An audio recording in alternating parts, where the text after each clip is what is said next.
Welcome to People in the Boxes. Hello, everybody, and welcome, like the man says, to People in the Boxes, Thursday nights, 8 o'clock Central Time. Here we are again, 2 minutes till 7:10, and we've got a wonderful show planned for you tonight, guys. We've got Jason with the 42710 fam. We've got Kim with the Legit Bean Review Remastered. And we've also got room for many more, guys. This is the show where we invite you, whether you're a creator or just an audience member, to come up. You can come up audio only. You know, you could do something like this if you wanted to. But we invite you guys to come up and share the topic, share your experience on the topics. Yes, we get into opinions. Yes, it flies. Sometimes we get off topic, but sharing your experience is the best way to give people perspective, I think. What do you guys think? What's up, Jason? How are you doing, man? Happy Thursday, guys. Happy Thursday. Happy Thursday. It is not Thursday. It's not? It's Friday Eve. Oh, see, she's like thinking she's in the future already. She's already on summer break, she's saying. I wish. Shit. If I'm on summer break, I'm having nightmares. I was like, damn, what fucking country are you in? Did you travel and I didn't know it? Yeah, she threw me off because we were talking about, I'm doing this thing on Saturday called Pass the Cast on X, live streamers, and there's people in Paris and in Australia, and they're all trying to like coordinate their times and everything. And he's like, okay, so I'll be on Sunday. Like, no, we're all doing it Saturday. No. Australia, obviously, I forget which guy that was, but anyway, guys, if you could please smash the like button, share us out. I will get a wheel, put it up here. I'm going to do that while we hang out. But I want to see some more friendly folks on the screen tonight, man. People in the Box is about sharing a bunch of people's experiences on the same topic so that we can get perspective from each other, and that helps each other. It helps us grow. It helps you get a better picture of a certain topic, whatever it is. And tonight's topic happens to be, I think we've kind of rubbed against these topics a couple of times, but we're going to talk about a combination between hobbies and I'm drawing a blank here. Hobbies and patterns. Sorry, patterns and hobbies. It could be hobbits or hatterns, but that's okay. So we've got a lot of that. We've talked about addiction. We've talked about certain things. Some people call some addictions a hobby. Let me play some music here. I'm doing too many things at once. So anyway, hobbies are not addictions, I don't think. I don't necessarily put those in the same. I think they can become an addiction. I'm saying hobby and hobbit. Not habit. Anyway, anything can become addictions. Yeah. Now I don't know about. Well, we're gonna look into the actual definition and stuff here in a minute, because I don't know what it actually is. A habit and an addiction might be real similar on the definitions. Let's play. What should we play? Just the party horn over and over. How about just the booing? We could have the booing on repeat. What's up, guys? I'm going to get to the comments here in a minute. I hope you all having a good week so far. Let's go. I know a hobby of mine started out as a hobby, turned into an addiction, and I've had to slowly train myself not to do it, not to be as addicted as much, I guess, but my Scooby-Doo collection. There was a time that I could not walk into a store if it had anything Scooby-Doo in there. I bought it. Didn't matter the price. Didn't matter what it was, And it got to the point where it was like, oh shit, I just spent my bill money on something. And it was like, damn, wait, I just spent the money that I was supposed to be spending on this. So that's where it came an addiction, and it was like, oh no, you can't do that. You don't really need to do that. You're probably right. That must be right where the rubber meets the road is when it interferes with your ability to take care of yourself. Kim, what are you eating? A piece of chocolate. What you eating? Chocolate? Yeah, it's keto chocolate. Keto chocolate. Oh my god. Chocolate. Yeah, Although I would love to grow cocoa beans one day, or whatever. Yes. I'd love to grow those at home. That would be crazy, wouldn't it? Choc Choc Zero. Yeah. Choc Zero. They Interesting. use monk fruit to sweeten it. That's what Kim does. Kim just has her head there. You just see a head. She's like she's almost like Wilson from the. Anyway, go ahead. Sorry, Kim. I'm gonna duck down so you can just see my nose, my eyes. Yeah, Choc Zero is really, really good though. It doesn't have any sugar, or it has a very minute amount of sugar in it. And it tastes good. Like, I'm super picky about. Monk fruit chocolate tastes really well. They do. I'll take back my statement saying that it's not real chocolate, because monk fruit chocolate does taste good. Monk fruit. Yeah. Mm-hmm. I've heard of it. Interesting. Yep. Hells yeah! What's up, everybody? Anybody want to come up and share? You don't have to stay. Request edibles made from monk fruit. So I'm super picky about chocolate. Like, I don't like Hershey's Kisses. I don't like the way they taste. They taste like that powdered chocolate that you get, that cocoa powder or whatever.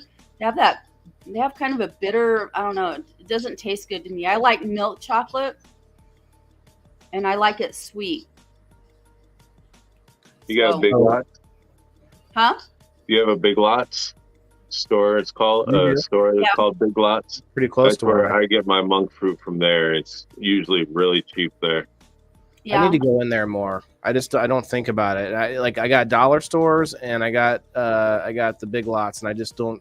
I try to get everything in one spot, and that's where they get you really. Like, I don't know anymore. And do you think that's a habit that you have formed of going to one spot or two spots? I was actually going to bring that up, because we get into this rut. We sort of fall into a habit sometimes that we don't realize, like the habit of always going to the same store, even if their prices aren't the best, and you haven't paid attention. It's because it's easy. Like, it's sometimes. Oh man, I should have wrote it down. I thought about this earlier, and it was like the things that around your house that you form habits doing. Sometimes you got to break out of your pattern, and that's why I put patterns with habits, because sometimes in order to break out of that, you have to change it up a little bit, and then you see things differently. And it's weird like that, isn't it? Once you stop doing the same thing. One of mine is procrastination. What's up, Gerald? You know, if I can break free from that if there's that 10-minute gap that it's like, oh, I just want to procrastinate for a minute. And if I can convince myself not to do it, then I can see it all in a better light. But if I procrastinate for that 10 minutes, it might be procrastinating for a whole nother 2, 3, 4 days. You know? Bro, I got one for you. Naps. Mm-hmm. I have a bad habit of throughout the day being how to put this. So I have anxiety, right? Everybody knows, most people know that. That's a big thing that I deal with. And sometimes I'll spend half the day. I've made a post, or I put up I shared a post today with like Forrest Gump. I don't know if you guys saw that, where he's just like standing there staring at nothing. And it was like an ADHD, or when they have like waiting around for hours when they have something to do at 2:00 that day or whatever. I forget how it was worded. But it was like we it's not always just because you're being lazy, but to me it's I get into like a extreme pattern and habit where I'm like, my body's like, it's time for a nap. Like, no, I got to get up and do something. I'm pulling up the wheel now. So I want to invite you guys up again, but I'm not gonna beg for it. I have an addictive personality, plain and simple.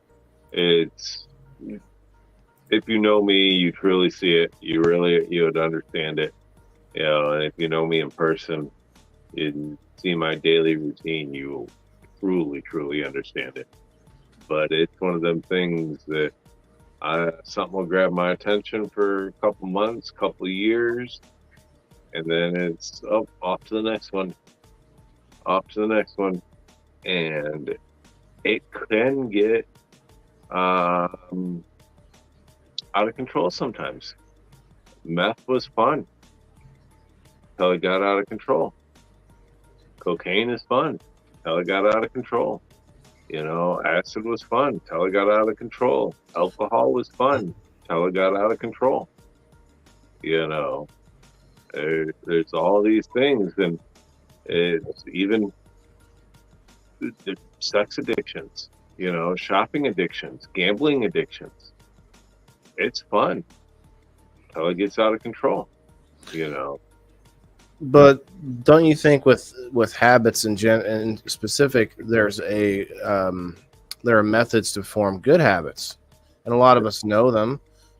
You repeat something how many times? I'd have to look it up, but it's something along the lines of repeating an action so many times forms a habit, and you can do that to yourself on purpose and for good things. Like for me, a couple things I have is the seatbelt. It's a straightaway habit for me. It's not because I'm scared of anything. It just for me, like, it helps hold me into the car. I'm too loosey goosey when I'm trying to. If I have a big turn or something, I don't like it. I like to be like in the cockpit. The cockpit. You know what I'm saying, guys? But no, but like growing up with the seatbelt too, right? Probably. I think when I was a kid, though, maybe this is it. It might be a subliminal thing, and sometimes that might be it. The trauma might like instill a habit in you. When you hear something from a source that you believe, it might stick with you way longer than you remember the source. You know what I mean? Yep. Man, I remember this being, this way. Well, my brother, I thought it was me, but I was very little, so the memory was tough. But one of us slid out of my mom's car. The old, I forget what kind of car it was, but the bench seats, and they're made with like the leather and just like a slip and slide. Yeah, the slip and slide, man. And it was like the door swung open on a turn, and one of us, I thought she says my brother, went sliding out of the car. Holy shit. Yeah. And so it's like, well, might be a good time to form that one. But another one for me is light switches, leaving a room. I always want to shut the lights off. People come to my house and they're like, why are the lights off? I'm not in that room. Like, I don't need that light over there, Maybe that's something that was taught to you by your parents, or is that something that you probably because of paying the electric bill? Oh, it was probably my dad from like the his electric bill. Brandra, Terry, I got you. Michael, I'm getting you now. Thank you. And Sandy, I see you. I don't really have an addictive personality. I can't relate to that. Yeah, but you have some habits, right? You have habits that you probably don't think of as negative. Well, that's what tonight's episode is about, Kim. We were just discussing how they some addictions started as habits. Yeah, basically. All my addictions started as something fun, and then it turned into a habit, because it was, I'm not going to do cocaine unless I'm out partying. I'm not going to be drinking unless I'm out partying. I'm not going to be, all of a sudden I'm out partying 7 days a week. I'm out, I want to shoot pool on a pool league. I want to throw darts on a dart league. I want to throw horseshoes. Why do I want to do all that? So I can sit there and drink and do cocaine. It took a long time to realize, I enjoy shooting pool. I enjoy throwing darts. I enjoy, doing karaoke. I enjoy playing volleyball. I enjoy doing horseshoes. But all of these events were at a bar where I was getting shit-faced drunk, doing cocaine, doing this, doing that. It turned into, this is fun, this is great. Then it turns into a habit, and all of a sudden it's 8 o'clock in the morning, and I need to do a line of cocaine. All of a sudden, it's 9 o'clock in the morning, and I'm shaking from having withdrawals from not being able to drink. So Charlene. I don't know. I got to push back here. We're gonna have to look up and ask Daddy Google, because I don't know if that sounds to me like an activity that turns into an addiction. I don't know that we can say that it turned into a habit, unless, like, I don't know, maybe both. It's very. We're gonna have to see what we can find anyway. Let's see. What do we think here? Are habits also addictions? Oh, biting my nails. What is that? I wouldn't say it's an addiction, but that's definitely a bad habit. It's a bad habit, yeah. Biting your nails is I do it. Well, with some kind of anxiety. Mm-hmm. I kind of the corners. I don't bite the whole nail, just in the like the nooks, the little nook there, on your fingers. But it says, let's see. I just asked I didn't. Man, me and the word habits today. I typed in habits. No vowel. See, habits are a result of a mental activity, but addiction affects mental stability. Addiction adversely affects the power to think, make decisions, and also affects behavioral patterns. A habit is generally non-destructive. Okay, so I guess I need to look up the definition of a habit, because we know there are bad habits, but is that a thing that we just came up with? Is that not a term, do we think? With that, what just come to my head with you saying that, working out, going to the gym, because it could become destructive. Really, it starts out as, I just want to be healthy, and then it turns into an addiction. Like, I'm getting all this adrenaline rush from lifting all this weight and doing all this, and then it's just how much. Well, addictions have a compulsive component to them. Mm-hmm. Right. Highly so. I don't know. That's a lot of addictions are brain-based things. Like your brain, there's an addiction center in your brain. For people that have addictions or that are prone to addictions,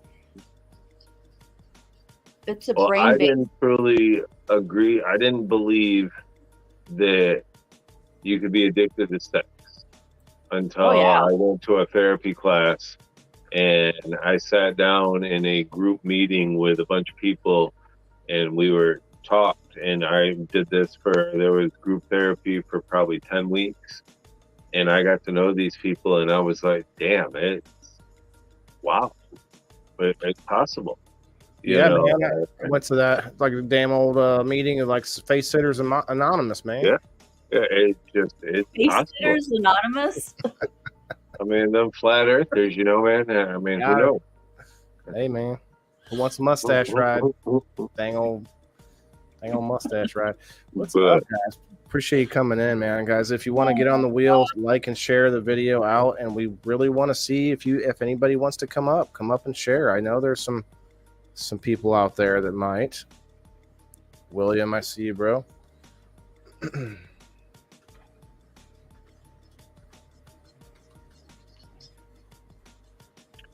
Well, I know I'm addicted to marijuana.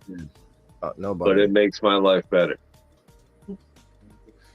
Man, I've actually been going off on X recently. So I made a couple posts today about it specifically, that I keep seeing higher profile, much bigger, personalities than me on X and elsewhere. I mean, bigger than any, like, I'm talking like the big guys, and multiple. There's been a handful now that make these offhanded comments about cannabis. Like, what they say is they sort of paint a straw man, and the straw man is cannabis, where it's basically just a 15-year-old kid trying to look cool.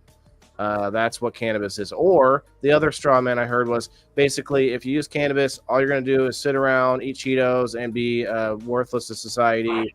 And you know what? There are those people out there, but there's those people out there without cannabis too, right? So can we just say there's a percentage of people, no matter what the vice is, or no vice even, it might just be a worthless or just like a drag on society, right? There's those people out there, but they want to lump in everything together, and they want to discount all of the good that it does. And but in the same breath, they're not talking about Pfizer, they're not talking about big pharma, they're not, or alcohol, all the deaths related. And it's like, and I made some posts today on X, so go check it out if you guys are on X. And like, there's some of it, it's like people don't realize what people are going through, and how a substance that might have downsides is actually a benefit, or actually a step up, like you were saying. And we've talked about it. We talk about it ad nauseum, I think, on our shows. Elisa May was talking about it yesterday, how we know there are downsides to it. I know it's probably not great to inhale it. For me, that's the best method. It doesn't work very well otherwise. Anyway, so the habit side of smoking, though, is the habit of like especially cigarettes. Remember the old it's the hand habit. So they started doing things like hold a sucker or hold a candy cigarette. There's a bunch of tricks for cigarette smokers to take that habit part and try to divert it somewhere else. But anyway, I love smoking. I enjoy the habit form of smoking. Smoking is not a habit; it's an addiction. Right. But there is habits within smoking. Yes. So that's the thing, is like some people, you get used to all of the trappings of it. What about just somebody that smokes a random cigar on card night?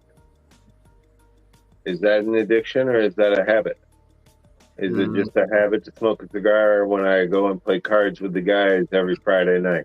If you're going to do one every Friday, probably. I would think that's a habit, right? But I have a list of bad habits pulled up, and then I'm also going to search what are habits. Nail biting, sleeping in, smoking, so giving you cancer and wrinkles. Oh. So I Googled what's the difference between a habit and an addiction.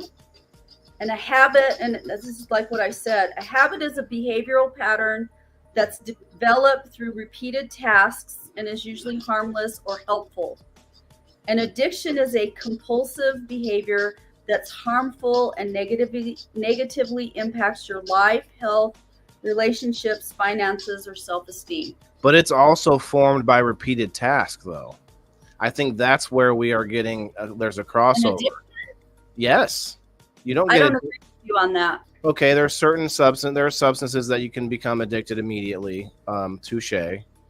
But you're going to tell me a cannabis addiction isn't formed from use over multiple uses? I don't believe that. Okay. I mean, you might be right. Might be like love at first sight kind of thing, love at first try, whatever it is. I could see that, I guess. But I would say that most addictions are somebody doing something multiple times. But I guess you're right. There are things that, like my daughter actually came when she was born. She had an addiction to one of the medications that her mom was being put on in the hospital. And it wasn't automatically in the bloodstream already. Mm-hmm. Yep. So that right there means, but that means she was technically, her body thought she was already taking it though, through repetitive use. It's not just your body though; it's your brain. Like sugar is an addiction. Sugar is an addiction. Oh yeah. We talked about that too. Caffeine is a huge addiction. We all consume every day. So your theory about, something you do every day or whatever, sugar is something that people ingest every day, but not everybody's addicted to sugar. Okay, but not everybody ingests it that much either. Yeah, well, but also everybody has different varying strengths of will too. I think where our bodies are hardwired. There is no such thing as will when it comes to addiction.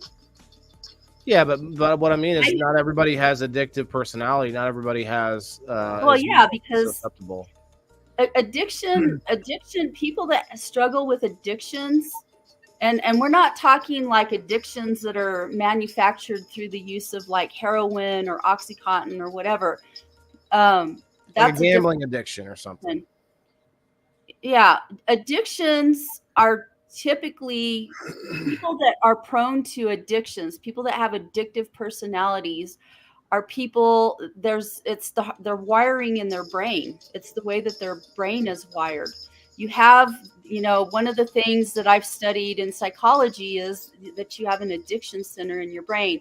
And by any means, please don't think that I am an addiction counseling recovery person. I'm not. That's not my thing. But I will say, because I grew up with both of my parents remarried alcoholics. And so I've been around alcoholism, and I used to go to like Alateen and I did 12-step recovery programs for myself, not as an addict, but as an adult child of alcoholic parents and shit like that. So I've been through some of that stuff my own self.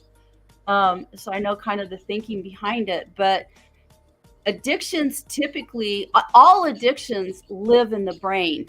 And some people are born with addictive personalities, or they're born with an addiction center in their brain. Genetic disposition as well, right? Exposed to addiction.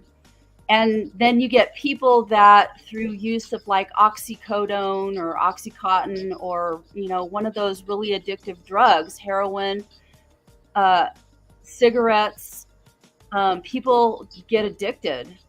And it's, that's an addiction that's not the same as a person with an addictive personality. My stepmother had nicotine addiction. I gotcha. Mm-hmm. My stepmom had an addictive personality. She was an alcoholic. She had been a drug user. She'd been a drug addict back in the in the 50s. After she had kids, it was common for doctors to prescribe some kind of addictive stuff for pain, or I don't know what the hell, for women. And she got addicted to drugs through that. And then she got clean from that. And then she got addicted to alcohol, and she was an alcoholic. And she got clean from that and was clean for like a long time, like 10 years or more. And then she started having these strokes. And later on, after she'd had these strokes and stuff, she started having problems where she would fall. She'd get up in the middle of the night and she was disoriented and she would fall. So we started looking at, and my dad had open heart surgery. So it was me going over in the middle of the night, picking her up off the floor because he couldn't. So we started looking at what was going on with her that was causing her to fall. Well, she was taking diphenhydramine before she'd go to bed at night. And she felt like she just had to have it because she couldn't sleep at night. And I thought, she's addicted to that shit. So I did a little experiment where I went out and I bought some vitamins that looked a lot like the diphenhydramine pills that she had been taking. And I switched them out, and all of her problems cured up, and she didn't have a fucking problem going to sleep. But she got addicted to needing the diphenhydramine. A chemical addiction, yeah. But that's. Do you think that someone that does not have a natural addictive personality or a genetic predisposition can get addicted to something that's not a chemical addiction, like say the gym or sex or the gambling, or do those things that are brain only, not say an ingested chemical? I wonder, and we're just opinion right now, but like I wonder if those things are mostly limited to people that have a predisposition for it. Anyway, I mean, I know like Lisa May has some good points here. She says that she thinks everybody's addicted to something. I am not sure I agree, but I feel like maybe there's a fine line between addiction and obsession, or I don't know, like what I say? Okay, let me ask you guys this: sugar is an addiction, but if it's a certain item, Is that an addiction or is that a habit? Like I have a habit of buying a cherry pie, right? Is that my addiction to sugar? Is that just because I like that specific thing? You know, Your addiction to sugar causes the habit. probably. Yeah. And if you're, if you're like eating like one particular thing, let's say you have an addiction to sugar and your preference is, your go-to is Reese's peanut butter cups. Right. So that's just a preference and how your addiction. Right. My addiction to caffeine is coffee and Monster. Yes, I can get it 1,000 other ways, Right. but there is one thing that my girlfriend asks me every single day if I'm cranky. Do you have your coffee today? Did you drink your Monster? Because if not, we're going to the store. And Right. it's one thing. I have to have my coffee. I have to have my Monster. It used to be a blunt wrap. Did you have blunt wraps today? Because now I smoke nicotine-free hemp wraps. I've been nicotine-free since New Year's Eve. That was my New Year's resolution, was no more nicotine. And it actually worked. So, but yeah, it used to be nicotine too, and now it's just caffeine. Billy, little Debbie's will turn you into Big Debbie. Elisa May says, I'm addicted to or no, where'd she say? Social media. Maybe. I disagree with that because I use it. I'm trying to build something. Social media isn't the be all, isn't the end goal, but I have to use it. I actually, before I started going live, guys, before I started trying to do this whole indoor farmer thing, I hated it. I barely posted anything. I was not putting anything about me on there. I wasn't putting pictures up very often. Like, it was like a nope, not for me. But then now I'm like, it's like part of my world. But you might be right. It might be like I'm a poly addict. Like a semi-addict or something. Sometimes I think autistic people become obsessive compulsive to their addiction, whether it's a stem or whatever it is. I can agree with that. It took brain mapping for my ex-stepson to be able to quit some of his tics. And he was like, no, I'm aware of it. I understand that I'm doing it. I want to quit doing it. I just can't. And, he's very high on the autistic spectrum. They diagnosed him with, I think it was stage 3 Asperger's, but we did brain mapping and it actually helped. He was able to train his brain to the point where he got rid of most of his tics. What does that entail? They hook electrodes up to your brain and ask you questions, and you're playing a video game and making the video game controlled just by your move and everything, just by your brain waves. It's really cool. Really, really cool. Like Neuralink, except before Neuralink. Feedback. Yeah. And it's not cheap. It's definitely not cheap. But some insurances do cover it and everything. We have a great program here in Ann Arbor at the University of Michigan. Really, really great program there. But he was aware of his tics, and it was causing him to be bullied at school, and he wanted to do something about it. So we researched it, and there was a doctor that was doing that stuff, and it actually worked. So will it work for everybody? I don't know. As an adult, I would love to be able to do it. I think it would be able to help us get in tune and in touch with ourselves so much more. But yeah, I agree. I think we discount that part so much, I think that people can probably develop addictions. I don't know. I think addictions, I think it's interesting. The brain is, there's still so much that we don't know about the brain. Well, let's And talk about the bad habits that are not addictions, right? There's those two. Go ahead. I'm well, sorry. You were still talking. yeah, I don't think habits are addictions. I think that But you bad know, habits, though. possibly could some of them possibly could lead to addiction, but Like biting your nails is not an addiction, but it's a bad habit. And so to me, like, yeah, like you definitely don't want to bite them and like make yourself bleed and all this stuff. There's all these like there's all these like extreme cases of that's like not good, right? Or say popping my fingers. I do it constantly, and I gotta stop, but it's just a habit that I can't stop. I'm not addicted to it per se. Unless I am, I don't know, maybe that little pop feeling, I'm addicted. Ooh, ooh, ooh, ooh. Like, I don't know, but I think it's more of just a bad habit. You know what I mean?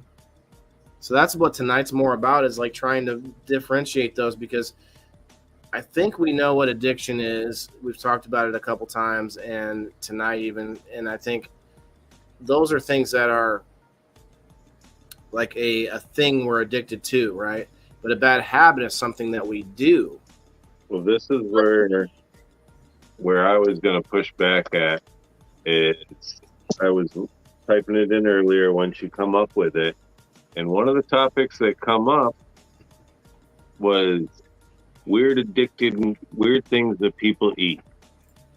And these people are eating couch cushions, they're eating styrofoam, they're eating glass. There's a word for that. That like there's right, they're addicted to it. Like weird. they have to. It's kind of crazy some of the stuff that they eat, and I'm like, rock and shit. what? Yeah, no, it's just dirt. Well, it's not good for you. You know, it started out did it start as a habit? Like, oh, I just need to eat it, and then all of a sudden they're addicted to it.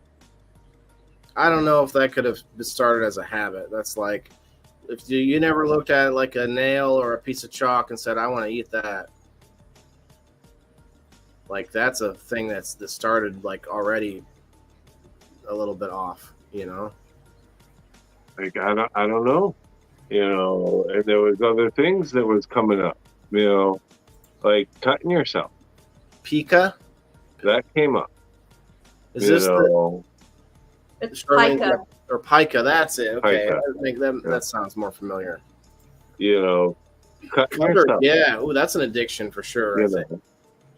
that's definitely more of an addiction than a habit. What? Cutting yourself, like cutting your arms and stuff. You know, or that's a disorder. That's not an addiction. What am I saying? That's more of a disorder. Like the disorder doesn't have. You don't have to be addicted to something to have a disorder of it. Like, you know, right? Right. There's that fine way that everything intertwines. You know, so if you got these three lines that are waving up and down, several of them areas cross into each other. You just know what I mean? It's called nuance, yeah. Right. So, compulsive addictive personality. It's one of them things that. Oh, that's what that is, yeah. Mm-hmm. The cutters, yeah, that would be like, or I don't know though. I'd have to search it, but cutting might be similar to body dysmorphia. But you're right. No, it's not. It's probably what she said here. Compulsive addictive personality. Yeah, sounds better. Well, addictive is compulsive. Addictions are compulsive, but cutting is. I've studied this. It's been a minute since I've looked at any of it, so my memory is a little bit rusty. But cutting, people that are cutters, they do that in order to feel. It's like they're numb and they can't feel, and the only way that they can feel their pain is to cut.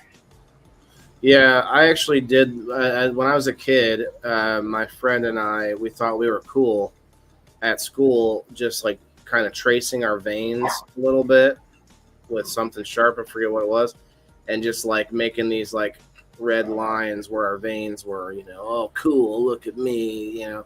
But then it was like, that was it. Like, it wasn't like, I didn't form like some kind of like addiction to it or anything. But it also wasn't really drawing blood. It was like just making these scratches, you know.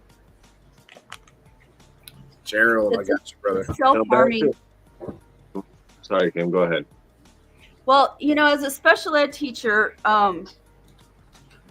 one of the things that we deal with a lot, special education isn't just about like learning disabilities or kids that have low incidence kinds of disabilities like intellectual disabilities, Down syndrome, and that kind of stuff. Within special education are students that have emotional disturbances. Traditionally, we called it behavior disorders. That's what my specialization is in, is behavior disorders and emotional disturbances.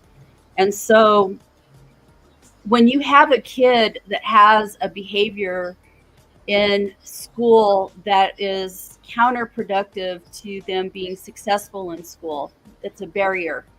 When they have behavioral barriers that preclude them from being able to learn, one of the things that you do is you do a functional behavior analysis, and you look at the function of behaviors. And most behaviors are either to get attention or to avoid. In fact, all behaviors fall into two categories. Either it's to avoid or it's to get attention. And so you look at the function of that behavior. All behavior has a function. All behavior has a function. And it's all to either to gain something or to avoid something. Billy's a blood brother. They did a real drawing of blood in their family. Wow. Interesting. Yeah, the avoidance for sure. People will avoid like responsibility all day. Well, it's not even a matter of avoiding responsibility. It's we avoid our feelings a lot of the times. Well, don't you think we're responsible to ourselves to work those things out? Yeah, but we don't think of things in those terms. We don't think of. Who else is responsible for our own health? Our own well-being. Well, I realize that, but people don't describe it in those terms because I'm a weird person. Responsible for yourself. You're responsible for your thoughts and your behavior and whatever. Accountable? No, different maybe. Well, accountability and responsibility are along the same lines. They're both illities. Can you blame alcoholism on your parents if your parents were alcoholics? You might be able to blame it on their genetics. I would definitely say, I would blame it. But ultimately, the responsibility for your mental well-being falls on you. You can blame. It's like I tell my students all the time. That's why I still use this. You can have results or you can have excuses, but you cannot have both. You ultimately are responsible. Yes, your parents handed you a disease, and yes, your parents modeled for you the behaviors that are consistent with that disease. And so that puts you in a very high risk category for having the same behaviors. Yeah, but they don't always pick the same substance, right? You don't necessarily become an alcoholic if you have. An addiction's an addiction is right, an addiction. Like you may pick up a different addiction. How you choose to source it is up to you. Like for me, my family has more alcoholism, but here I am with a different addiction. So did we pick up bad habits from our parents? Oh, I'm sure. And that turned into the alcoholism, or? Children live what they learn and learn what they live. I firmly believe that. And they decide to choose to change or not? Is that what you're saying? There are these two boys that I work with. They're both in the same grade. One's older, probably got held back a year. And the other one, they're both in the same grade. So I've worked with both of them.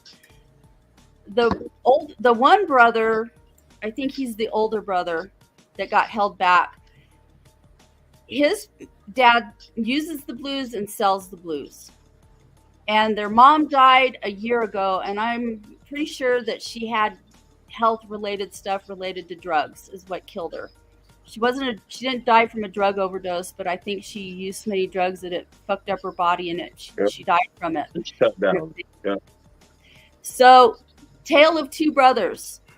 The one brother, I looked at him last year when I had him as a sophomore, and I told him, I pulled him aside and I said, baby, I am so concerned about you. I feel like you're going to drop out. I'm seeing behaviors that you're presenting that you're going to end up dropping out. Okay.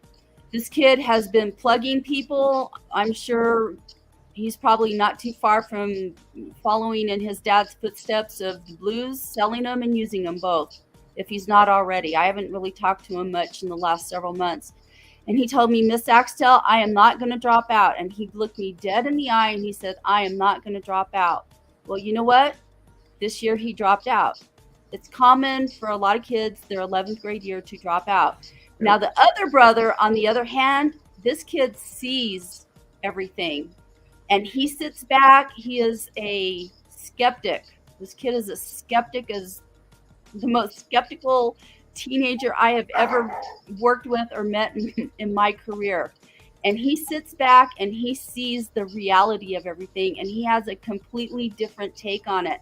And he will sit there. He's so smart and he's so insightful. And it's like, I don't know how this kid, who is a family that is saturated in all of this bullshit, how he has the insight that he has, but he does, and he will make it out. I actually feel the same way. I feel like I had a similar situation, and I'm not trying to say I'm like superpower or what, but I was like I'm a very observant person. I'm not afraid to give myself those kind of credentials. It's sometimes to my detriment, but I sat back and realized, I saw a lot of things, and I stepped away from that kind of pattern. I thought I did anyway. But to Jason's point, some of that stuff from the parents, some of that stuff from our upbringing comes back to us in different ways, man. And we don't even think about it. We don't realize it, and it really, it's something that we think, oh, well, I'm not going to, almost every kid says, I'm not going to be like my parents, my mom or dad. Right? Oh, shit. I open my mouth all the time and my mom comes out, and I don't like my mom. I'm telling you, I do not like my mom. But, there are times when I open my mouth and my mom comes out, and it's like, God damn it. Because I don't like my mom, and I don't like there's certain things that I don't mind about my mom. She wasn't all bad, but the bad things about her, you guys might want to use different words though in the comments. Sorry, Kim. Joe, you don't want to catch a ban or something, man. Might want to use. Okay, so Joe says, do we really think drugs can turn someone into a murderer or a thief? Elisa says yes. Billy says yes. I think yes as well. It may not be everyone. Unthinkable sometimes. Hey, Rose. I think it's a far cry from. Can accidentally crack, man. Crack's the one thing I can think of that will turn you into someone that will steal and murder for it. That's heroin is a big one. Crack. Yeah, but heroin, you're pretty like heroin guys. They're well, okay. You're probably right. I'm just making a joke here, but heroin, doesn't that make you kind of just pass out like downer more or less? Like those guys are robbing anything to get it. That's the thing, is you'll do anything to get it. When you're jonesing for whatever your drug is, I think it puts you at high risk for any kind of high risk. They already had it in them. Interesting. Yeah, I got you, bro. Pills will too, Billy says. Yeah. Yep. Try to go to multiple doctors, trying to get multiple prescriptions, Now, cannabis may not, but cannabis definitely make you steal from people, or not everyone. Okay, that's the other distinction here, Joe. It's not that's not. I don't think she's saying that every person can become a murderer because of drugs. I think it's just that does become the reason a lot of times. I think at a younger age, because I know I did. I stole from people because of cannabis. I was trying to get high. Now. I'm not even quite sure when it changed. That it was like, no, absolutely not. But I won't steal from anybody anymore. I don't even like stealing from a store. Like, if I accidentally took something, chances are I'm going to walk back inside and fucking pay for it. But like, look, I was talking, my bad. Because it happens. I've walked out of the fucking store, standing there in the gas station, talking to somebody, thought I paid and I didn't, and fucking was like, wait, no, I didn't fucking pay, and they didn't even say anything. I'll walk back inside and I'll pay for that shit, It's like, fuck. Billy says, my best friend of 25 years stole my plants. I'm sorry, Billy, not to make a joke, man, but I read that as pants at first. But your friend, that's what sucks. It's like when you know someone that long, and people drift apart, but they really, it's just that every person is an individual sort of changing entity, and we got to realize sometimes that not everyone's doing the same thing, that going the same direction we are. And yeah, that's sad. The mind is a mofo and people go crazy. Yeah, for sure. And that's why I think knowing that, back to habits, like knowing that we can form good habits, like subliminally, or not like physically form them on purpose, I guess is the best way to put it. Well, hey, what's up, my man? One thing that kills me is the kids' Christmas presents. The people that are cold-hearted enough to steal people's Christmas presents that are underneath the Christmas tree and shit like that. That just fucking crushes me. And we see it every single year. Every single year. I mean, well before Home Alone. Good night, Jess. Thanks for hanging Have out. a good one. Congrats, Jess. Won last night, the locals wheel. We're going to do another spin tonight. I think there's 20 or 21 people on that wheel now. 20 people on that wheel. Some drugs do make you go crazy. Yeah. Doing well, Scroy. How are you? I agree with Joe too, in a way that, if you're a murderer, you got it inside of you. There's got to be something inside of you that we all have it inside of us. Fight or flight. So? Fight or flight, man. Think about military. Yeah, we had that episode. We had that fight or flight episode, and it was one of them things. Red, come up, man. We got Red 6 in the house. Come on up, man. We need more people in the boxes, guys. It's really sad. I feel like we've gotten. Y'all fucking tried to go to Facebook Joe Day.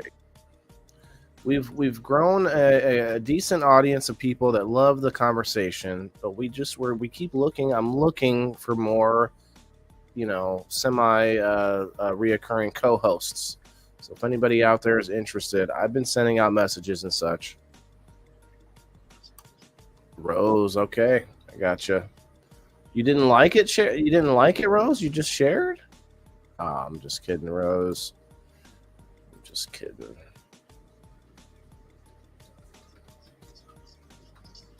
That's fucking crazy. Dude was a monster. He already had. Well, okay, so think about in the military, like you train people that otherwise weren't ready to kill someone to be able to. Not every soldier is able to when it comes down to it, but it's almost like a necessity thing. Like, here you go. We have this great and glorious fight that has to happen for good reasons. We can't tell you this and that. It just has to happen. So you got to go and fight. And these are bad guys. These are bad guys. And you have to shoot these bad guys or they're going to shoot you. And so you can sort of be circumstanced into murder. And I think some people talking about the way that when you're withdrawing, you're so sick, it can force you, to like your fight or flight. Okay. Flight, I guess, is a suicide, I guess, in that situation. But the fight would be like, do I go and find it some way, somehow, find some money somehow, go get my fix? Like, I guess that would be the fight. Does the military become an addiction, Waylon? How do I like it? Does that military life become an addiction? Does living that way? And that's same with prison life. Some people become accustomed to that prison life that it becomes an addiction. Like, they have to do that. They have to live that way. But that becomes I think pattern is the word where when you getting stuck in a rut is the old term we would say. That's a pattern. Yeah, that's a pattern that's happening there. Yeah. That's a Hey, pattern. we got Red 6 in here. Hey, what's going on, guys? What's Hey, up, man. buddy? Thanks for coming. Yeah. Gotta fill up these boxes more. Yeah. It's an interesting one, when you look at it that way. And a Right. lot of lifetime military people, they're not in it for the money. A lot of them, they like yelling. Well, I don't even. the drill sergeants. You get used to it, just They're like not any. getting deployed. They're not getting off of going overseas or anything like that. All they're doing is yelling at people. Well, but have you ever worked with somebody or even yourself where you worked at a job where you didn't want to leave because you knew your job well and you didn't want to go anywhere and learn some other job? Well, that happens in any career or any job, really. There are certain people that will be scared to leave because they don't know what's out there, like the question mark versus I know this job.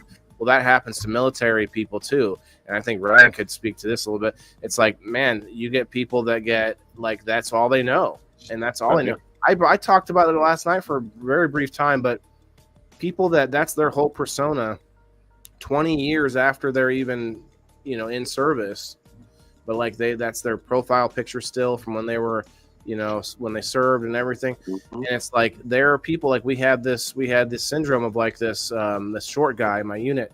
He always had the giant truck, the biggest truck, and like he was always wearing his military uniform, even though he wasn't supposed to, at like the mall and stuff. He would be wearing it around everywhere. And it's like, that's the kind of guy where it's like, that's his whole persona. Like that's his whole, like, that's him. But he wasn't really like, it wasn't like he was that, anyway. But yeah, what's up, man? How are you doing, Ryan? Good. Yeah, I can agree with the whole military thing. Like, I think it does.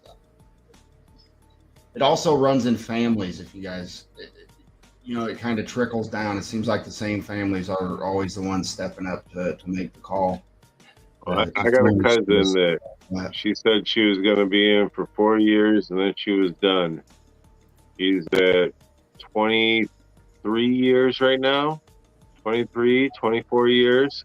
She met her husband. She's had a kid, everything. And she was like, I'm a lifer. I fell in love with a lot of people get in and they find that the structure of that lifestyle is very good for them. And she was like, I'm a lifer. I love it. It's perfect. And who doesn't like to travel?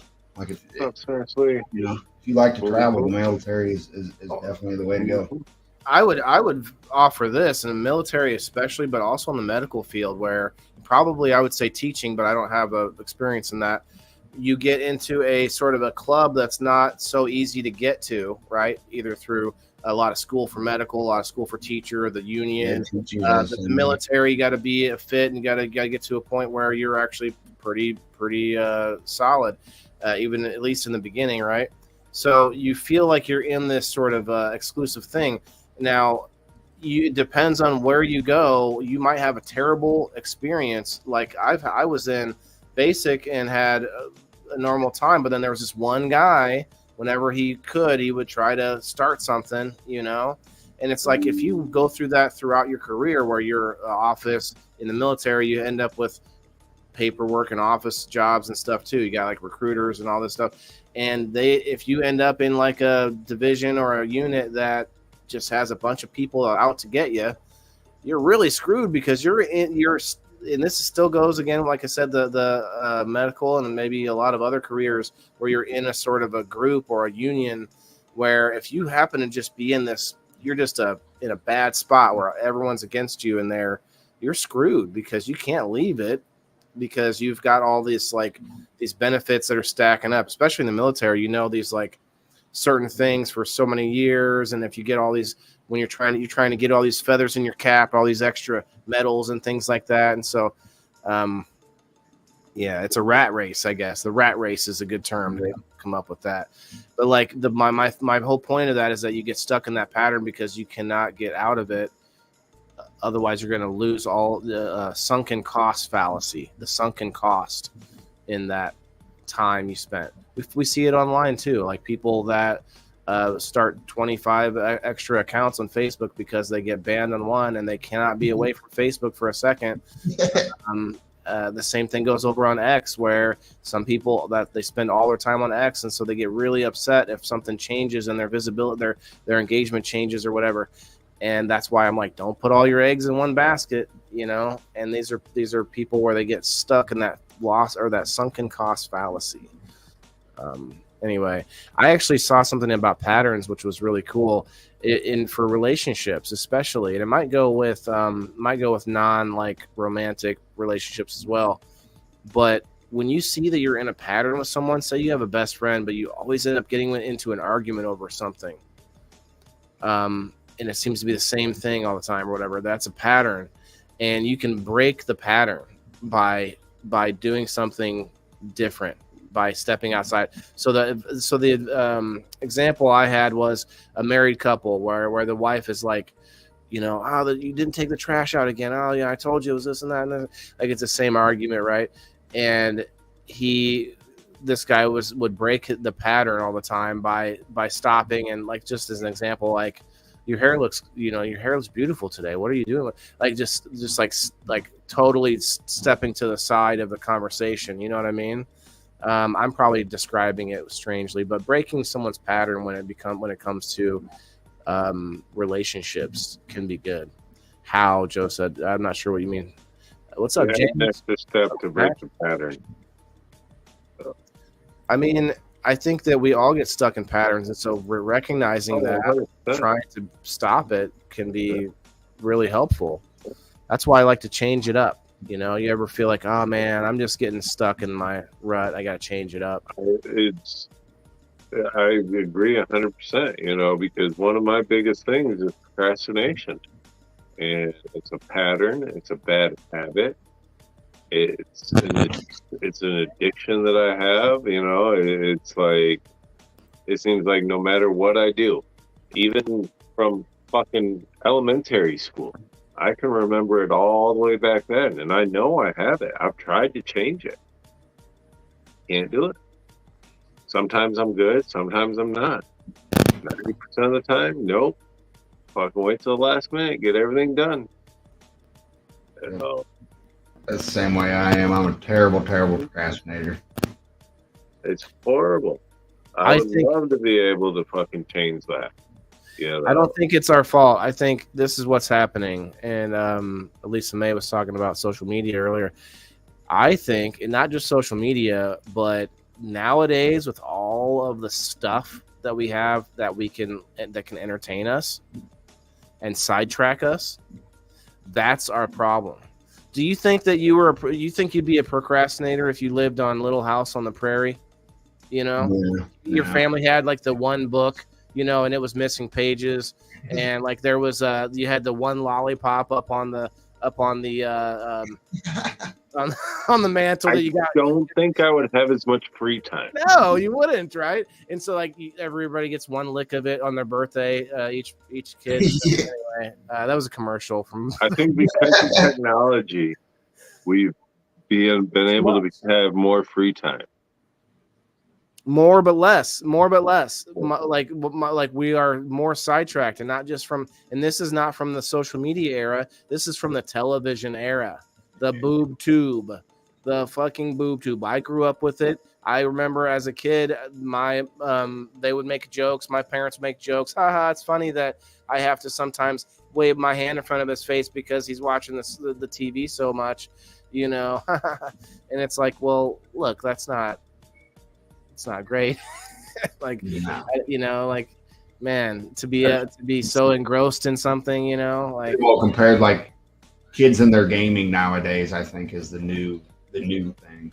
Gaming, social media, it's all expanded. It's all it's done was expand, not get less. So we've got, you've got laundry and dishes and clean the house, clean every room. You've got your car maintenance. You've got all this stuff, yard maintenance, your house maintenance, all this stuff that gets put on the back burner sometimes if we are sidetracked with things that we are enjoying and our habits, right? I don't know, man. It's crazy. We'll go with that. What, Smashley? Okay. But yeah, it's to me it's mind-boggling, all the stuff, because to an extent, unless you are a very secluded type of person, you still keep up a little bit with pop culture, a little bit with media, a little bit with what's going on in the world. Not everybody, but like we get our news. We'll say the most generic form nowadays would be like the person that gets their news from Facebook, right? Well, that person is still feeling like they're connected to the world by doing that. I'm keeping up with a little bit of what's happening. Oh, what's happening with Drake right now? Oh, okay. But like, but you get my drift. Like, people feel that connection by doing it, and you wouldn't just shut your phone off unless you're. And I wouldn't even say Amish, because even the Amish people have access to the internet. They just can't own it themselves. It's a whole thing. But like, even they feel that connection to the outside world. I think the rest. I don't think you could shut that off. Jimmy, what's up, my man? Well, it's abnormal when people do shut it off. You do have people that do Yeah. that. Like that Unabomber guy, I think, was pretty secluded. Yeah, and then that makes you out of touch when you try to talk to people as well. Like, remember as a kid, if you didn't know. People that are really secluded like that usually have some kind of a mental illness that drives that. Joe, this is for sure right here. Make you not want to do anything, and then you just go scrolling. And look, yeah, we can say we scroll on our phone now because that's the most convenient. But it used to be, you just would watch TV all day if you were this kind of that kind of a couch potato. All these terms we used to have, right? Yep. I definitely find a lack of motivation in my more depressing times. I wouldn't even I hate using the word depressed, but that's really what it is. You know what I mean? You're down, you're out. You know what I mean? You don't feel like doing anything. And I think when you start getting that depressed mode going, even a lack of energy starts kicking in. You know what I mean? You feel you care less. You're like, man, F this. Oh, that water in that shower. You don't do anything. You don't have any good habits. No. It's all there's no good self-care. There's no good habits. You just every day it's something more you lose. Well, it's because your brain isn't producing enough endorphins for energy and all of that stuff. That could all be linked to nutrition, guys, and there you go. And gut health. Gut health, yeah. I actually, this is a whole side story, but like, when it comes to health, I feel like we're making too many things that kill germs and not enough things where we're just using good germs. There should be like lotions where it's like rubbing like good bacterias on your hand. Like that should be the future, where you're just like slathering your body in like this some kind of gelatin that's like got all this good stuff. You're like, yeah, I just smushing it in. Yeah. It's kind of what it actually says, not to beat ourselves up. And I can really, when I am down and out, I notice I'm not taking care of stuff the way I should be. I do kind of talk a little bit more negative about myself. You know what I mean? Like, why aren't you doing this right now? You should be up taking care of your business. But that's the worst part about being like, I don't know if anxiety is the only angle there, but the worst part about being aware that you should be doing more, aware that you want to get more done, but you're still stuck, and then you beat yourself up even more. Yep. Yeah. But Waylon, you were saying lathering yourself up in a slime or a gel or whatever. I mean, the mud baths. Instead of antibacterial everything, you know what I mean? That mud bath has all of that stuff in there. Mud bath, nice. Okay. Definitely work. So I have a story to share. When I was a teenager, my mom and stepdad had a friend, and this guy was kind of like a mountain man. That's how I think of him, a mountain man. And Tennessee, I can't remember why, but we were at his house one time. Him and his wife. We were at their house, and their house wasn't dirty or anything, but like they had the mayonnaise. They didn't refrigerate their mayonnaise. And Mm.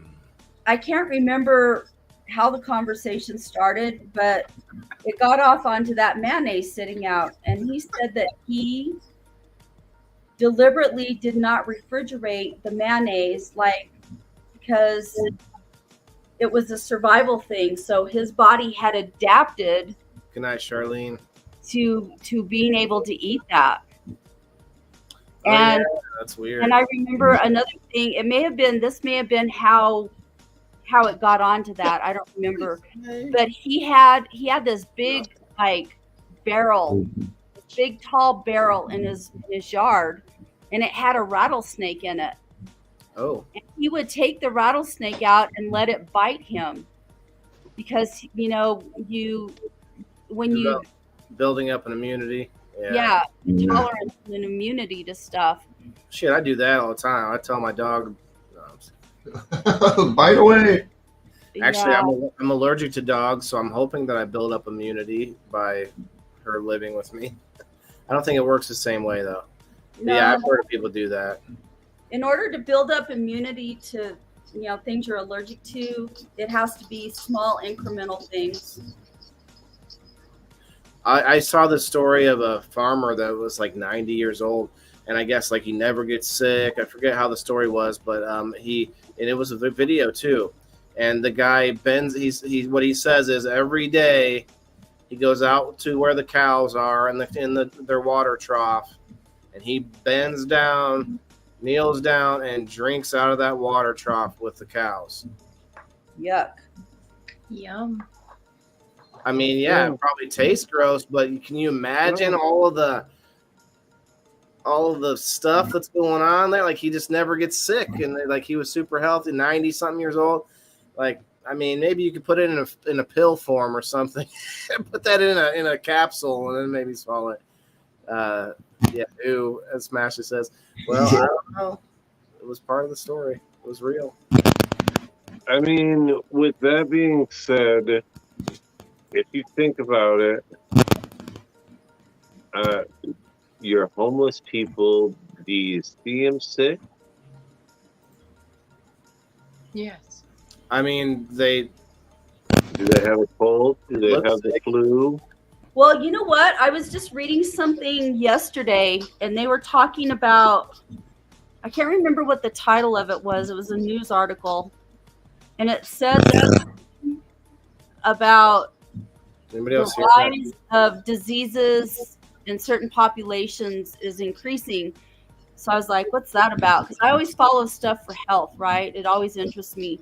So I opened it up, and they were talking about, I want to say it was it's homeless populations that they were talking about, but there's a rise of tuberculosis in those populations. Chicago. Yeah.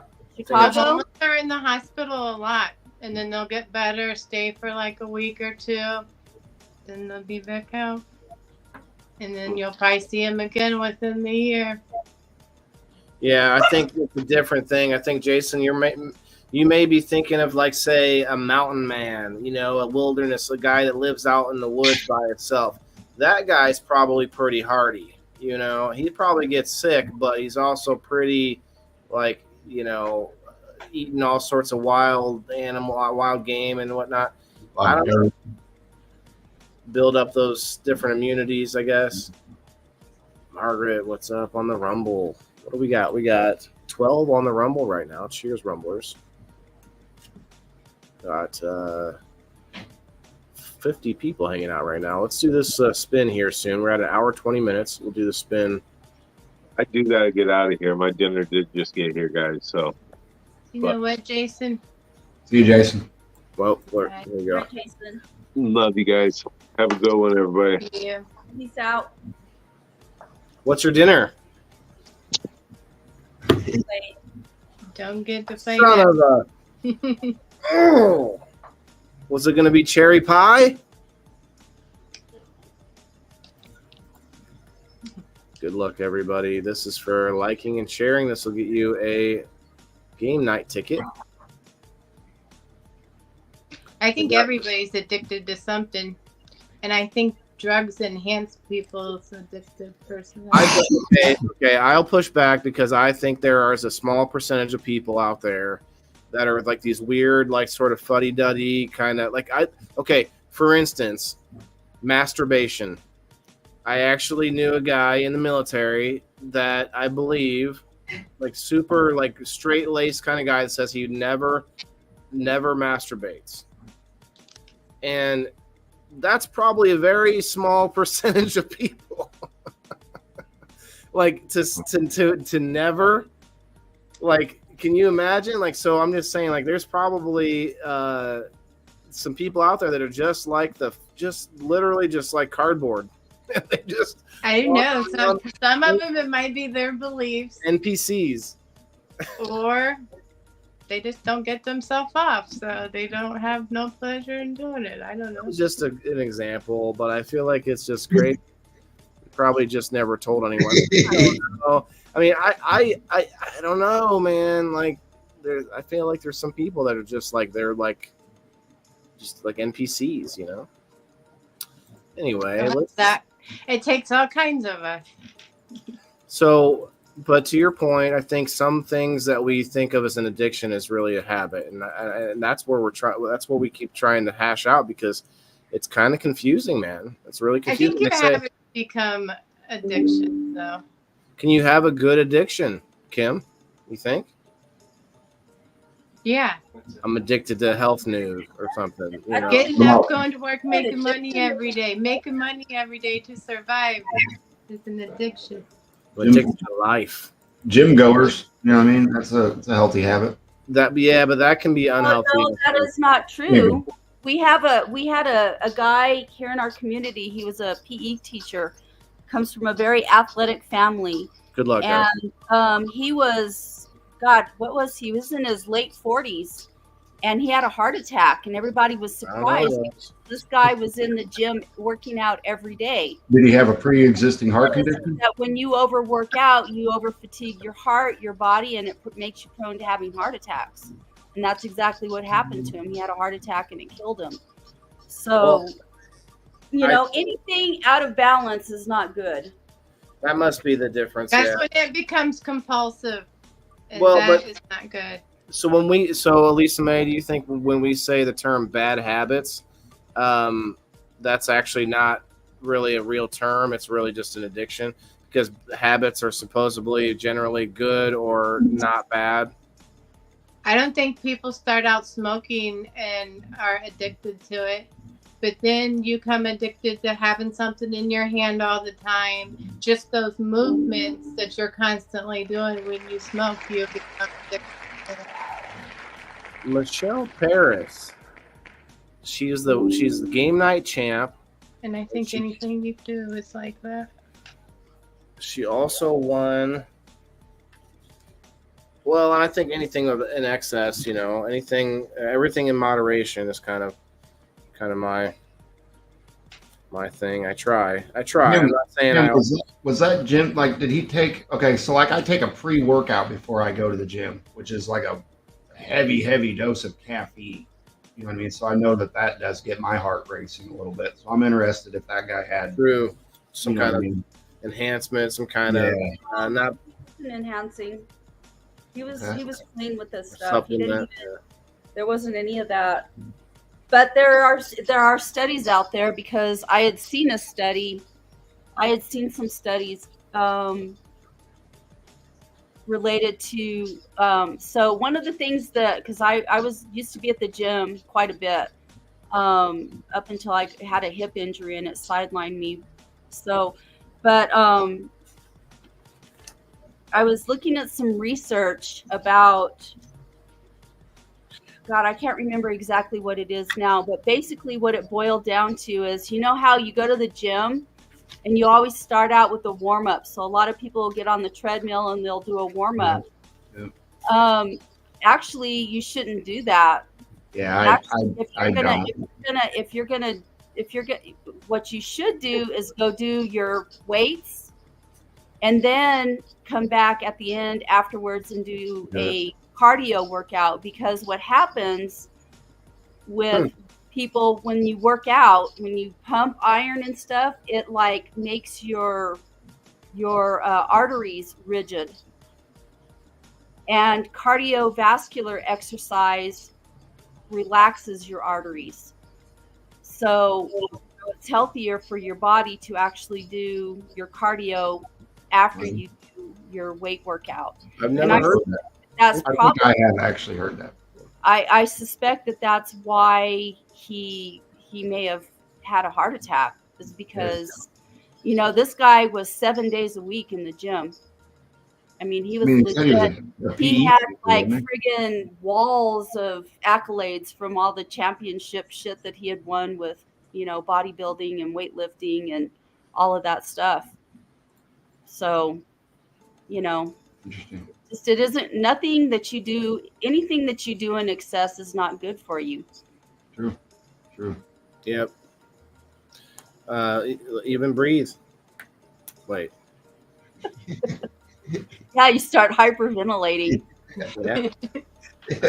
I saw this guy was on Joe Rogan once, where he was like a breathing expert, and he was like telling Joe, he's like, okay, like if you take like 6 deep breaths in succession, like really quickly, like he did it, and it made his whole head like tingle because you're like over oxygenated. Yeah. And there was a whole thing about it and whatnot. Well, you know, I hate it whenever I go, you know, you go to the doctor and they take their stethoscope and they ask you to breathe. It's like, dude, like you're making me try to breathe too fast, and I start getting dizzy and lightheaded from that shit. It's like, let me get the air out so I can take another one in before you're asking me to take another breath, you know? This is different, Billy. It's a different story. Is anyone hearing that noise once in a while? I do hear it. It's kind of like staticky every now and then. A little bit. It's solar flares. You know, actually, that's probably not far off because my signal is really low right now, and my Wi-Fi has been jacking up. It's you know, it's messed up. Somebody Yeah, said we've been having really bad solar flares. Yeah, I don't know how bad this last one was. We just had some the last like 2 days ago, or in the last couple of days. We had them 2 days in a row, or we had them one day, but they were like several hours apart, and they were like significant. And when you have big solar flares like those, where it like screws up does a lot of magnetic interference and stuff. And I've noticed that my internet has sucked here at the house, and it sucked at work both. So, I didn't even see Jason's comment. Jason, do you have your comments like? Jason's comment. Yeah, I saw it. It says that he. Oh, what commenting? Am I trying to make myself feel better? No. I would say I stand with a good at least 85 to 90% of people. I'm OCD. So tornado too. Sorry. What's that? Sorry, go ahead, Lisa May. I said I'm OCD, so I'm addicted to cleaning, picking up stuff too, and I hate stuff cluttered. That can be a good thing. Yeah. And I'm addicted to coffee. And I try to tell myself, oh, I'm going to stop. Oh, that's a big one. I find myself at Starbucks anyway.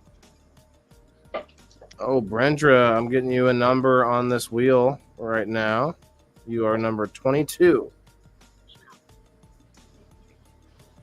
no. Kim, you never get a number on the wheel. That's all right. I eat magic and breathe fire from the 505. All right. I can accept that. Speaking of that, Ronaldo, I have a dab ready to go right here. Let me just add these numbers before I forget. Hey, Ronaldo, does that mean you're Puff the Magic Dragon? Sounds like it. Living by the sea, frolicked in the autumn mist, in a land called Honolulu. Oh. I loved that song when I was a little kid. You know what movie was good? Drop Dead Fred. Y'all remember that one? Yeah. Nope. Can't say as I do. You don't I'm know not- that? Oh, man. I'm not a big movie person, though.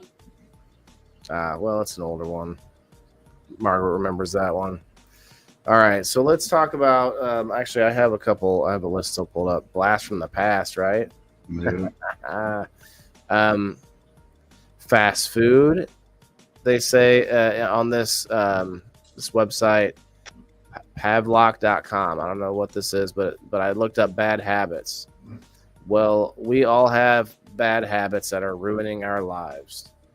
So they call them bad habits, but I think we've been using this term kind of messed up because they're kind of addictions, right? Nail biting, sleeping in, smoking, fast food, sitting all day, and wasting time online. Okay, those are bogus. See, these are 173 plus habits will help you break. Swearing, I have a bad habit of swearing. I bite my nails. I have that bad habit. And they do say it has something to do with the nervous system. What's trichotillomania? You ever heard of that one? Pull your hair out. Ooh. Puff the Magic Dragon is smoking meth. He wasn't running around. He wasn't tweaking like that, man. Come on. We got Chaotic over on X. What's up, my man? I used to listen to John Valby. He made a remake of Puff the Magic Dragon. Very inappropriate. Oh, interesting. Inappropriate remake. Make me want to hear it. Well, number 8 says hair picking. So, Yeah, that's trichotillomania. yeah, but that's on this list separately. Yeah, that's actually a mental health disorder. Trichotillomania is. It's a lot of old people pick their scabs too. It's a picking disorder. Yeah. They put eating meat on this list. You're not gonna cure me of that habit. I'm sorry. Picking your nose, biting your fingernails, drinking coffee, drinking tea, watching reality television. Okay. Eating fast food, alcohol, emotional shopping, spending on credit cards, Facebook, Twitter, Reddit, eating candy, eating white sugar, eating chocolate, drinking soda pop, obsessive checking iPhone, iPad, eating meat. I can't get over that one. Video games, cracking your knuckles. Oh, I have that one. Speaking with your mouth full. Talking to yourself. I don't know if that's a bad habit. Do we agree that talking to yourself is a bad habit? Anyone? Waylon, do you think so? Yeah, I don't think so. Waylon doesn't think so. Might be crazy if you answer yourself. It's okay as long as you don't answer yourself, right? Right. Well, I do. I do. I do. He said. Talking to myself is like sometimes I need expert advice. Using slang, eating dairy. Okay, that's probably one we should get rid of. Eating gluten, picking your teeth in public, forgetting to shave, going to the club.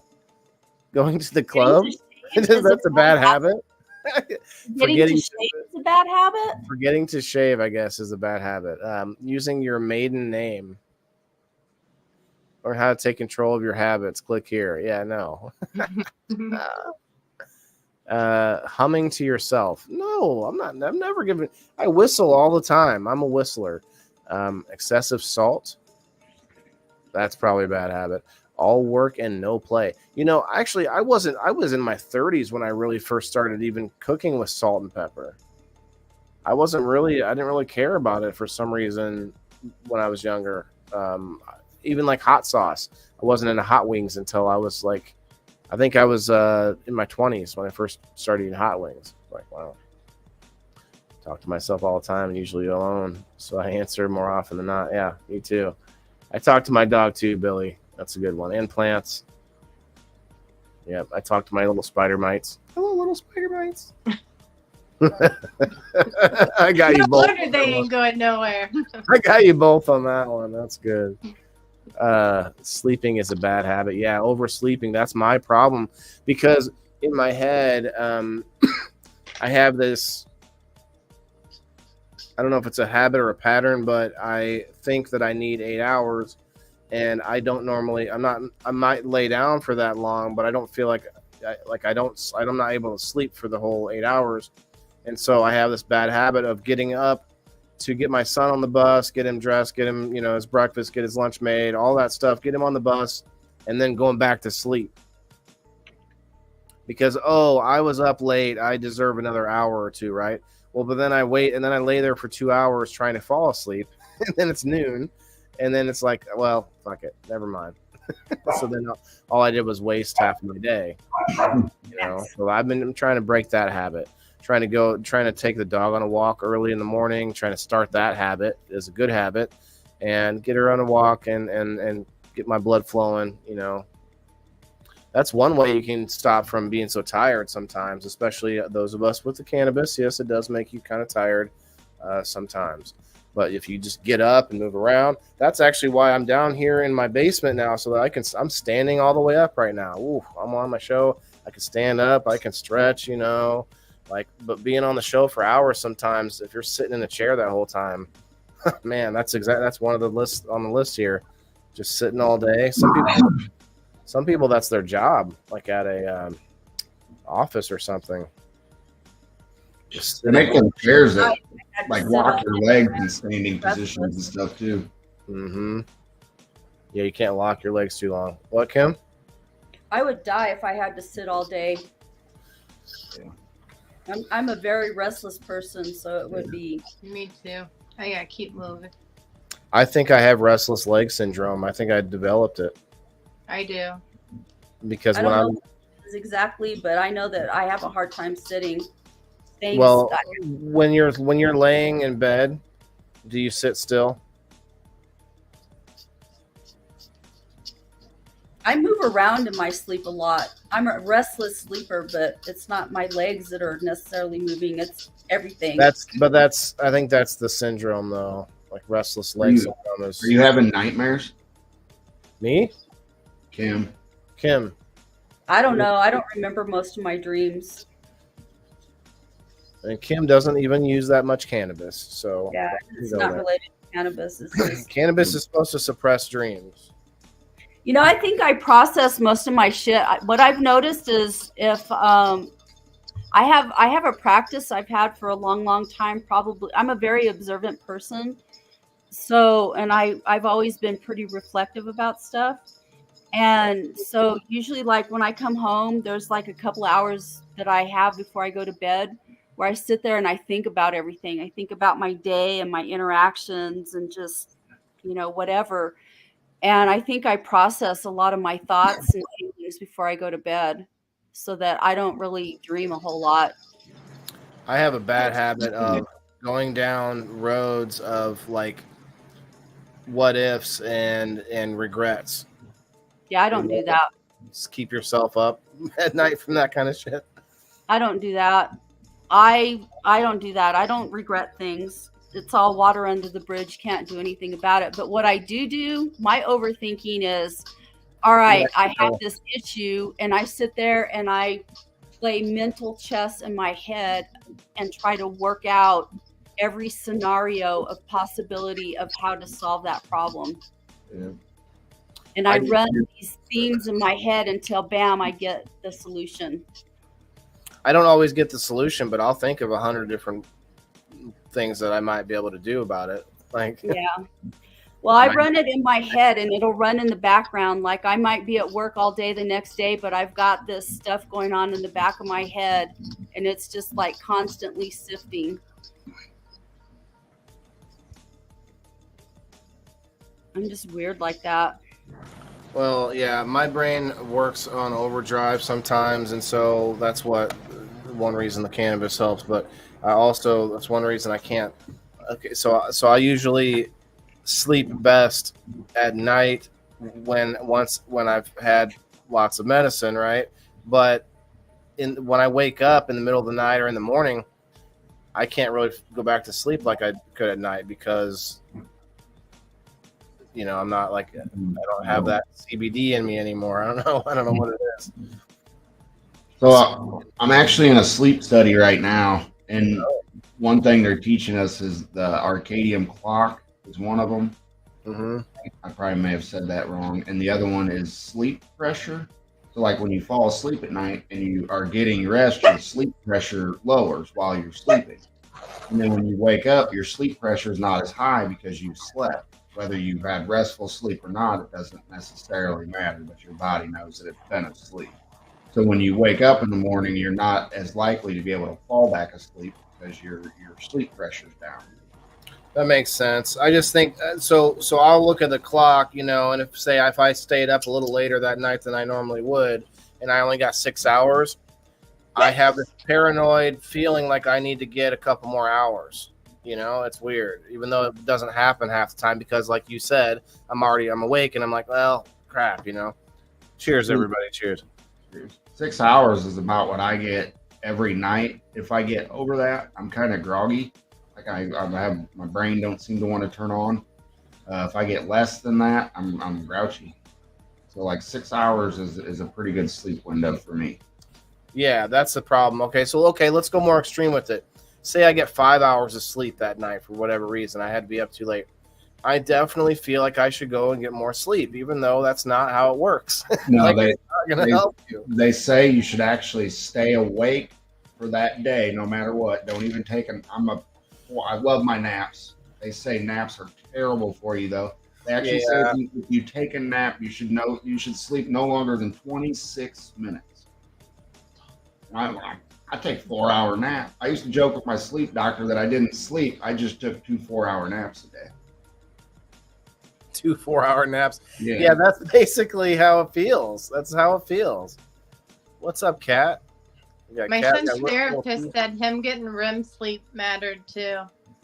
Yeah, and actually they say you don't hit the most of your REM sleep until after 6 hours.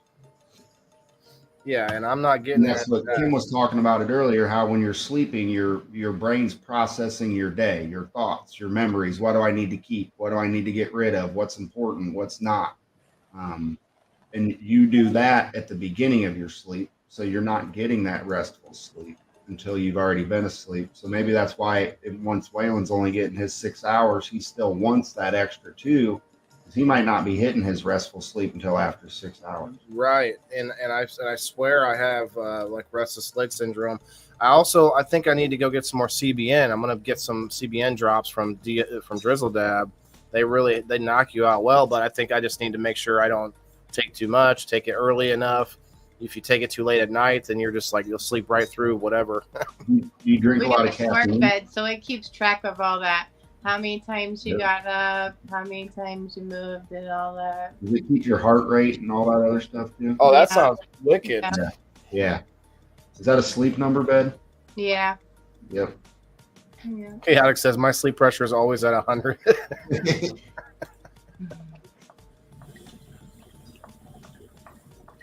Start getting REM in under 30 seconds. They say that could actually be more of a sleeping disorder. What's like narcolepsy? Is that the one where you? Yeah, narcolepsy. Yeah. Narcolepsy. If you fall asleep like that too fast. Damn it! There's still a puddle in here. A double reheat. Oh my gosh. All right, Little P. I saw Little P in the house. What's up, my man? Doing well, bro. If you want to go get a number on this wheel real quick, I'll wait for you.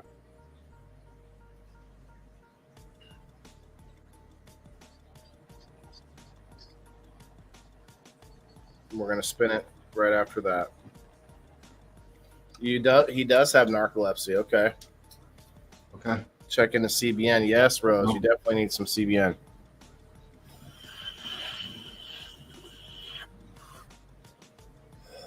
So what have you been doing with your live streams? I haven't seen it yet, but you're not using StreamYard now, right? Because of the group thing? No, well, I've never really learned how to use StreamYard. I would rather use that, but from my understanding, you have to go live on your page and then just share it into a group. Yeah. It's supposed to be a backdoor way to share into just the group. Yeah, there is. There's two different ways. But there's something about the comments with that way. If you do it that way, that you can't either see them on the screen or you can't display them on the screen or something. Yeah, you won't be able to display them on the screen. That's it. So Actually, there's two ways. There's another way where you can put in the numbers directly, and it sets it up as a manual destination rather than showing up as Facebook. yeah, There's another way by using two computers, which probably came from me. I was showing people how you could do that.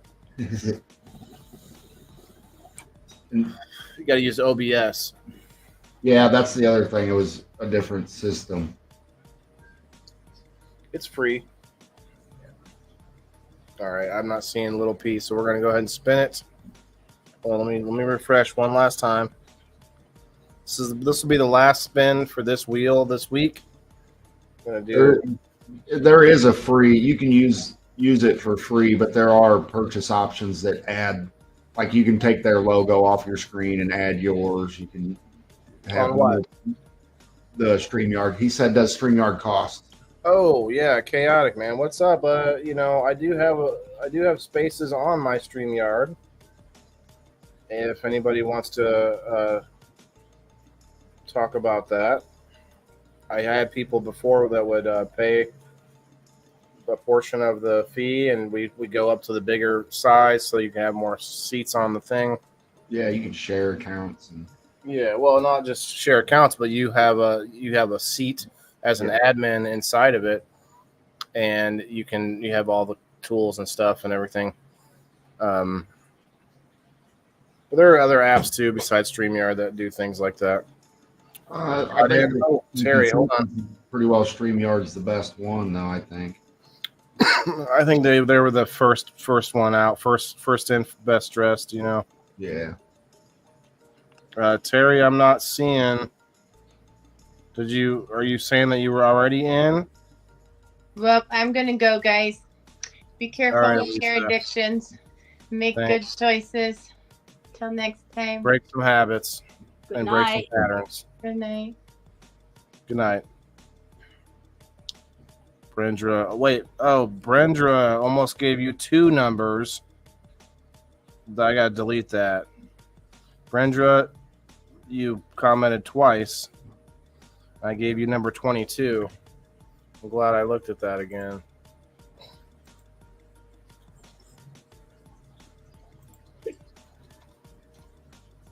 I just got in on locals. Okay. It's not showing up yet. Let me just. Not showing in. Are you sure you didn't sign in as the wife? Because she did comment just a little bit ago.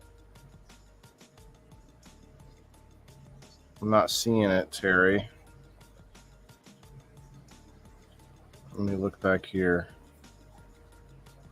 Yeah, we'll do this spin and then wrap it up. But good show, though. Good show. I like to think that I will try to form good habits.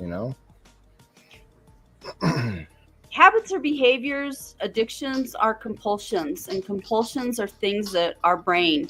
And sometimes habits can become compulsions. Yeah, but I want to focus on the good ones, like try to get myself to, like a habit of like making your bed in the morning and things like that kind of stuff, Eating breakfast is a big one. I don't hardly ever eat breakfast. Well, those are changing habits, though. Those are not. Those are habits. That's the topic of tonight's show. Yeah, but that's just like, you have to change the way you think about things in order to form good habits. So, how long do they say it takes Hey, Rose. practicing a new habit before it becomes? Yeah, there is a number to that, and actually, I wanted to look that up. I'm waiting to see this. I'm waiting to see Terry's comment pop up. Terry, I'm not seeing it, my man.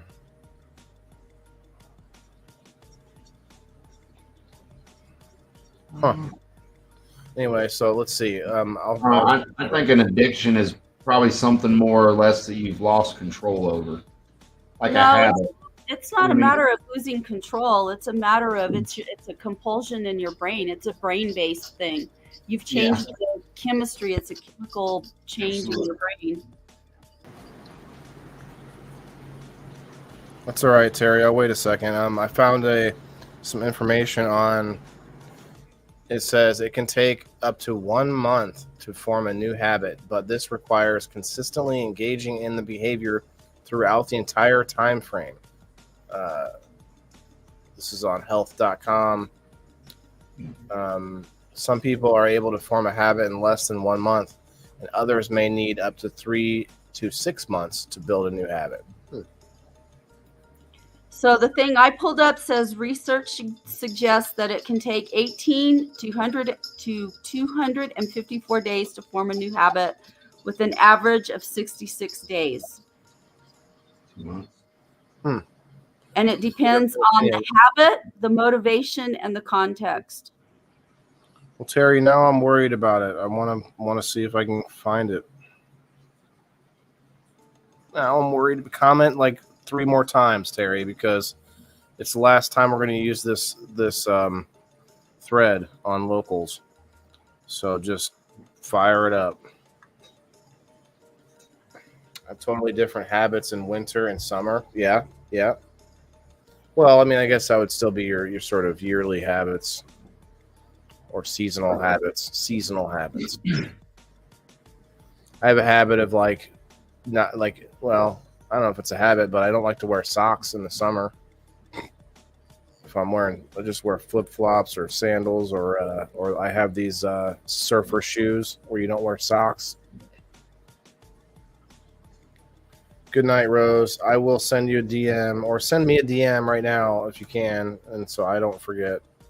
But I would get it from drizzledab.com personally and use code WTIF15 for a 15% discount. I'm just saying. More productive in summer. I think we all are. I think we're still the human animal, and I think we have this hibernation kind of scale. And there's also something about our sleep. I don't know if they talked about it to you, Ryan, but there's a certain part of the day, and it's different for every person. But there's a certain part of the day where you hit your wall, or you're sort of lull, or your tired moment. And everybody's different, and you kind of, and I think, if I'm not mistaken, it's kind of the same time every day for each person. Yeah. So for me, I know what you're talking about. Yes. Mine is actually around in between 2 to 3 in the afternoon. No matter how much sleep I get, whether I have a good night's sleep or not, 2 to 3 in the afternoon, I always feel like I could lay down and go to sleep again. That makes sense, Timothy. Yeah, the habit is like Kim had said. The habit is the thing that the physical things that your body's doing, and the cigarette chemical is what's addicting you. Okay, or what you're addicted to. Sure. Yeah, it's something. It's a brain-based thing. So it. You don't think habits are based in the brain? Okay, I see, Terry. No. I mean, I know they say they're like your behavior, but your behaviors, your brain kind of dictates your behavior, doesn't it? Your body's some not behaviors, some behaviors, but that could have been bad. The thing about habits is it depends on what it's doing in your brain. If it's altering your brain chemistry, so this is the dangerous thing about social media. Social media can be addicting. There's a lot of studies out on that right now. For sure it is. And one of the things that they're associating social media with is that, these likes and comments and reactions that people get from social media, I want to say it's oxytocin. It's one of your dopamine. Yeah, dopamine, one of those brain chemicals, one of your happy chemicals. And people get addicted to that. Your brain because we want that feel good thing. And that's what addiction does, is it gives you those dopamine or serotonin or whatever, it gives you those happy chemical boosts, Yeah. and your brain gets addicted to it. Can you imagine like when people are hooked up to, as we get hooked into the metaverse and the Neuralink and all this, where you'll be able to literally put your mind in a simulation of looping like orgasm or whatever it is, like jumping out of a plane, whatever is like get the craziest thing to for you. Like you could make it happen over and over, and then you might actually die from like dopamine overdose or something crazy like that. The first people doing it might actually die from, say, like they're like, well, what if we sped it up and you relive this experience 10 times in a minute, or like something crazy like that, where you feel a whole lifetime and it's only been an hour or something insane, and like you might find that people go there. It's going to be serotonin is the other one, yeah, and dopamine. Yeah, I forgot about that one. Yeah. Serotonin, And dopamine, and oxytocin. Oxycontin? Oh, One. never mind. All right, good luck everybody on the wheel.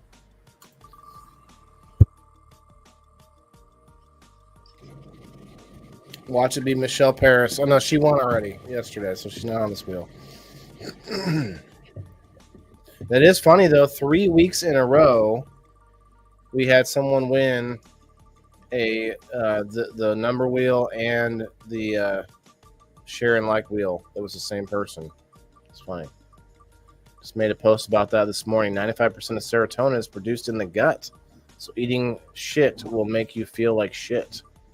Oh, okay. Because you're getting that shit serotonin. Are we gonna be? It's gonna be Terry. Oh no, it's gonna be number one is Perry. Oh, that's number 7. I'm looking at the small screen. 7. 12. Okay. Let's see who 12 is. Maybe 3. Might be number 3. Maybe. Yeah, that's number 3. Yep. Number 3, Miss Capri. Miss Capri is number 3. There's a rhyme there somehow. All right. That's actually Sandy Ohm. So if you all want to tag her, you are welcome to it.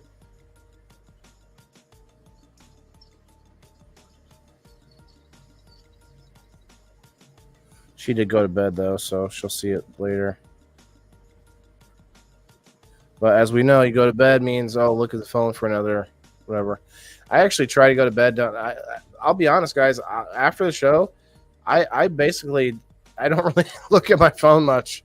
Like I'll check a couple things and then be done. And then I go up and watch anime. Or I'm playing this new game that my son was so like he bless his heart. He kept watching this little video on the Nintendo Switch about this game over and over, just wanting this game so bad. Crab's Treasure Adventure or something like that. And it seemed kind of cool. I was like, all right. I was like, give me a few days until I get paid. And I was like, but you got to be good for those 2 days. And he just couldn't handle it. But we got through it. And I was like, all right, it was on sale still. I'm like, all right, I'll get it. And then it turns out it's like a more adult type game that he's not going to be able to play very much.